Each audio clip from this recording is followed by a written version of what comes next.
البدع والأهواء، أهل البدع العقائدية وأهل البدع السياسية. أنا أقول بيننا وبينكم السلف، بيننا وبينكم الكتب، كان فيقول البدع بيننا وبينكم. Bismillahirrahmanirrahim. Alhamdulillah wassalatu wassalamu ala Rasulillah wa ala alihi wa sahbihi wa man walah, ma ba'd. Kita lanjutkan bacaan yang berikutnya terhadap syarah Lum'atul I'tiqad yang disyarah oleh Asy-Syaikh Al-'Allamah Shalih Al-Fauzan atsabahullah.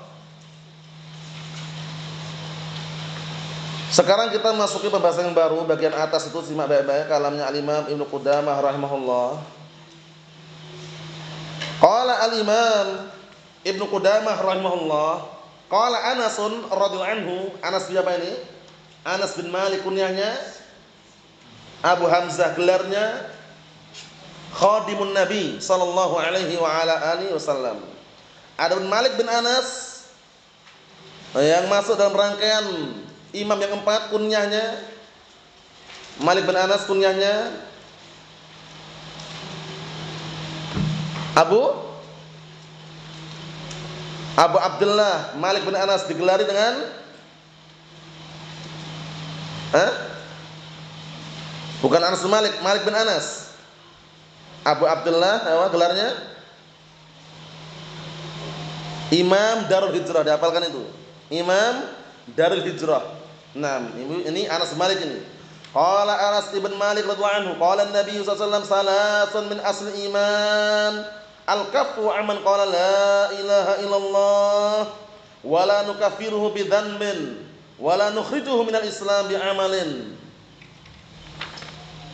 Wal jihad madin mundu ba'athani Allah azza wa jalla hatta yuqatila akhir ummatid dajjal. La yubtiluhu jawr jair wala adlu adil wal iman bil aqdar. Rawahu Abu Dawud. Ana artikan dulu, dibaca matanya dulu ya, kalam Ibnu Qudamah atas itu. Berkata Anas bin Malik radhiyallahu anhu, telah bersabda Rasulullah sallallahu alaihi wasallam, 3 perkara merupakan landasan pokok keimanan. 3 perkara merupakan landasan pokok keimanan. Pertama, al-kaffu amman qala la ilaha illallah. Menahan diri, tidak membunuh orang yang mengucapkan apa? La ilaha illallah. Diperhatikan, disimak. Nah, kenapa kok enggak boleh membunuh? Karena al-hukmu 'ala dzahir. Menghukumi orang sesuai dengan dzahirnya. Dzahirnya udah mengucapkan la ilaha illallah, selesai sudah. Ingat enggak antum kisahnya siapa itu? Usamah bin Zaid. Waktu itu ketika perang, perhatikan, ketika perang pernah ada orang yang mengucapkan la ilaha illallah, dibunuh oleh Usamah bin Zaid. Sehingga Rasulullah marah. Mengatakan, "Ya Usamah, ya Usamah, aqataltahu ba'dan qala la ilaha illallah?" Rasulullah menegur Usamah waktu itu. "Wahai Usamah, apakah kamu membunuh orang yang sudah mengucapkan la ilaha illallah?" Marah beliau. Kenapa marah? Karena sudah mengucapkan la ilaha illallah, tahan itu seharusnya. Usamah bin Zaid. Nah, kemudian Usamah bin Zaid mengatakan, perhatikan. Usamah bin Zaid mengatakan, "Ya Rasulullah, tidaklah dia mengucapkan karena takut apa? Takut dibunuh atau takut diambil hartanya atau takut terhadap keluarganya. Nah, kalau seandainya ditawan atau semisalnya." Kemudian Rasulullah mengatakan apa? "Apakah engkau telah membelah dadanya sehingga tahu isi hatinya?" Nah, ini penting sekali. Al-hukmu 'ala dhahir. Kita menghukum seorang sesuai dengan dhahirnya. Batinnya urusannya siapa? Allah Ta'ala yang tahu. Mafhum? Jadi kalau antum perang, baku hantam orang kufar, kok ada yang antum mau tebas, antum mau penggal lehernya, misalkan antum mau bunuh, kok dia mengucapkan la ilaha illallah, dohirnya mengucapkan seperti itu, tahan. Paham ya? Sampai dia menampakkan dohir yang lainnya.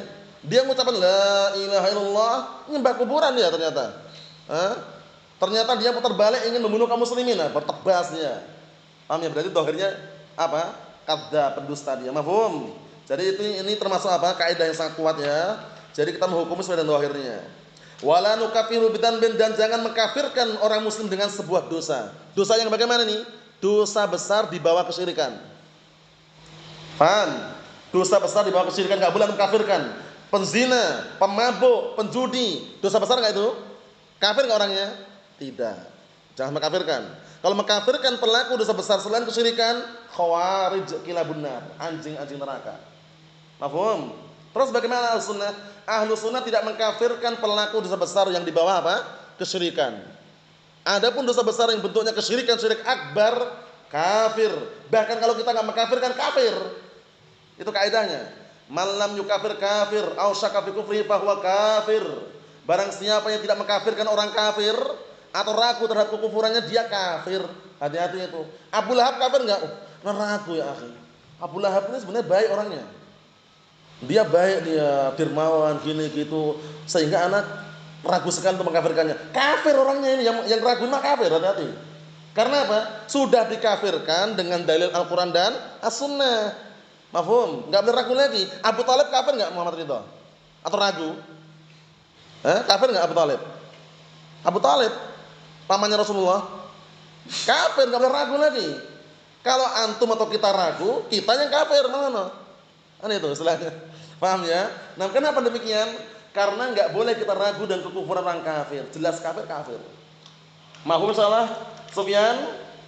Mafhum? Jadi jangan sampai keliru. Maksudnya ini kita enggak boleh mengkafirkan seorang muslim dengan suatu dosa yang bagaimana? Dosa besar di bawah apa? Kesyirikan. Mafhum? Wala nukhrijuhu minal Islam bi'amalin, penting ini, dan tidak mengeluarkan seorang muslim dari keislaman dengan suatu perbuatan yang dia lakukan. Penting ini. Paham ya? Jangan sampai mengeluarkan selama itu apa? Di bawah kesyirikan. Diperhatikan. Nah, nanti biar tidak gagal paham.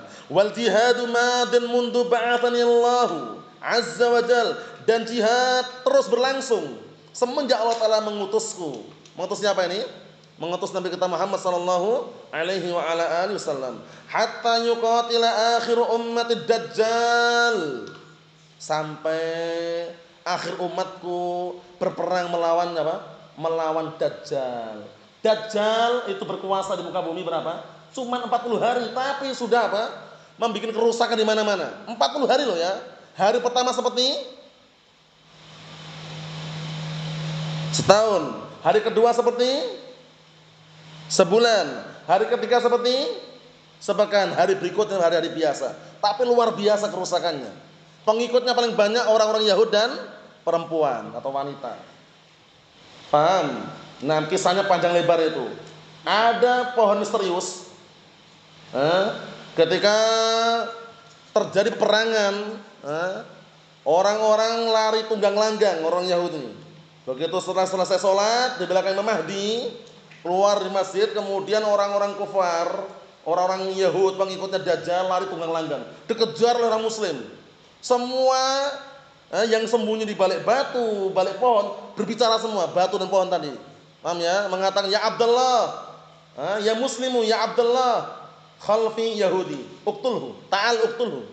Wahai Abdullah, wahai muslim, belakangku ini ada orang Yahudi, bunuh dia. Tapi ada sosok satu pohon, diam 1000 bahasa dia. La kalam wala salam. Diam ya. Enggak mau ngobrol, enggak mau bicara, wala syai'. Dikenal pohonnya orang Yahudi. Pohon apakah itu? Pohon talok? Atau pohon apa? Ayo na'am. Pohon samuro? Pohon apa Novel? Pohon bidara? Apa? Yang jelas. Yang jelas. Hurufnya apa itu hurufnya? Ghain, ra, qaf, dal. Karena kalau keliru nanti keliru juga. Gharqad. Gharqad itu pohon yang enggak mau bicara, dikenal dengan syajarul Yahud, pohonnya orang Yahud. Paham ya? Itu tragedinya panjang lebar. Intinya termasuk daripada bagian hadis ini adalah apa? Jihad senantiasa berlangsung bersama pemimpin tadi itu sampai akhir umatku merangi Dajjal. Maksudnya tidak boleh barakallahu fiik memutuskan apa? Syariat jihad ini. Yang berikutnya la yubtiluhu jawrul jair, tidak menghalang-halangi, tidak membatalkan jihad kedoliman orang yang dolim. Wala adlu adilin, tidak pula menghalang-halangi jihad keadilan orang yang adil. Wal iman bil aqdar, dan beriman dengan takdir. Totalnya ada berapa ini? Ada 3. Pertama, al-kaffu amman qala la ilaha illallah. Yang kedua, wala nukaffiru bidzanbin wala nukhriju minal islam ila akhirih. Yang ketiga, al-iman bil aqdar. Beriman dengan takdir Allah Subhanahu wa taala. Diperhatikan. Nah, barakallahu, ada 3 di situ. Termasuk landasan pokok keimanan di situ ada 3. Paham? Nah, kita lihat caranya dikit aja. Qala asy-syekh Shalih Al-Fauzan asbahullah, diperhatikan bagian bawah itu. Man qala la ilaha illallah wajib al-kaffu anhu hatta yatabayyana minhu ma yukhalifu hadhil kalimah min anwa'ir riddah. Penting ini. Barang siapa yang mengucapkan la ilaha illallah wajib menahan. Wajib menahan, tidak boleh membunuhnya sampai nampak darinya sesuatu yang berseberangan dengan apa yang Dengan apa yang berseberangan terhadap kalimat tersebut berupa riddah, kemurtadan. Islam sendiri ngapain? Dengarkan ini. Paham ya? Nah, sampai nampak jelas sesuatu yang berseberangan dengan ucapan atau kalimat la ilaha illallah berupa kemurtadan atau yang semisalnya. Allahu musta'an. Fa idza irtakaba syai'an min anwa'ir riddah ba'da ma qala la ilaha illallah hakamna bi riddatih. Maka apabila dia melakukan sesuatu dari jenis-jenis kemurtadan setelah mengucapkan la ilaha illallah, maka kita hukumi dengan kemurtadan. Murtad, man baddala dinahu faqtuluh. Barang siapa yang mengganti agamanya, bunuh dia. Seperti itu. Amma ma lam yadhhar minhu syai', adapun selama tidak nampak darinya sesuatu selain ucapan tadi, enggak nampak dia murtad atau misalnya, fa innahu muslimun lahu malil muslimin, maka dia muslim, berhak mendapatkan apa-apa yang didapatkan oleh kaum muslimin, wa alaihi ma'al muslimin, dan wajib atasnya sesuatu yang diwajibkan oleh kaum muslimin. Wala nufattish, penting ini, wala nufattish ala ma fil qulub, dan kita enggak boleh mengecek, meneliti apa yang ada dalam hatinya. Dia mengucapkan la ilaha, benar enggak ya? Jangan-jangan cuma takut dibunuh, takut diambil hartanya. Paham ya? Makanya Rasulullah marah dengan Dengan perbuatan Usama waktu itu. Karena apa? Karena Usama mengatakan, "Ya Rasulullah, tidaklah dia mengucapkan la ilaha illallah karena takut dibunuh atau takut hartanya diambil atau takut keluarganya ditawan." Ternyata Rasulullah mengatakan, "Apa kamu telah membelah dadanya?" Seperti itu. Allahul musta'an. Kita lihat dikit lagi, perhatikan. Al-qulub amruha ilallah. Sedangkan hati-hati itu urusannya kepada Allah Subhanahu wa taala. Kita tidak tahu isinya hatinya. Qala sallallahu alaihi wasallam, umirtu an uqatilan nas hatta yaqulu. Aku diperintahkan untuk merangi manusia sampai mereka mengucapkan la ilaha illallah. Fa idza qaluha, apabila mereka mengucapkan kalimat la ilaha illallah, asamu minni dima'ahum wa amwalahum illa bihaqqiha wa hisabuhum 'ala Allah azza wa jal. Artinya, perhatikan, siapkan jawaban pertanyaannya, ditutup dengan pertanyaan. Apabila mereka sudah mengucapkan la ilaha illallah, maka mereka terjaga dariku darahnya, hartanya, kecuali dengan hak Islam. Harta darah, perhatikan, harta darah terjaga, tidak boleh tumpahkan, tidak boleh diambil, kecuali dengan hak Islam. Maksudnya kecuali dengan alasan yang syar'i. Wa hisabuhum, perhitungan mereka Allah. Perhitungan mereka di hadapan Allah Subhanahu wa taala. Fa nahnu malana illa dhahir. Maka kita tidak ada untuk kita menghukumi kecuali dhahirnya saja. Ini yang kita ambil, barakallahu fiik. Adapun untuk yang berikutnya pada pertemuan yang akan datang. Pertanyaan terakhir, jawabannya tidak perlu panjang lebar, tidak perlu mutar-mutar, langsung dijawab. Hukum asal mengalirkan darah kaum muslimin haram. Enggak boleh mengalirkan darah kaum muslimin kecuali disebabkan salah satu 3 sebab. Pertama,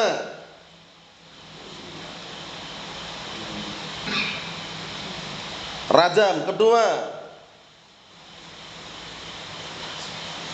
qisas. Ketiga, murtad. 3 ini baru bisa. Selain ini haram untuk mengalirkan darah kaum muslimin, apalagi bom atom Bom atom gimana? Allah musta'an. Kecuali bom bunuh diri. Nah, ahsantum barakallahu fiik. A'anakumullah. Nasallahu alaihi wasallam. Alhamdulillah.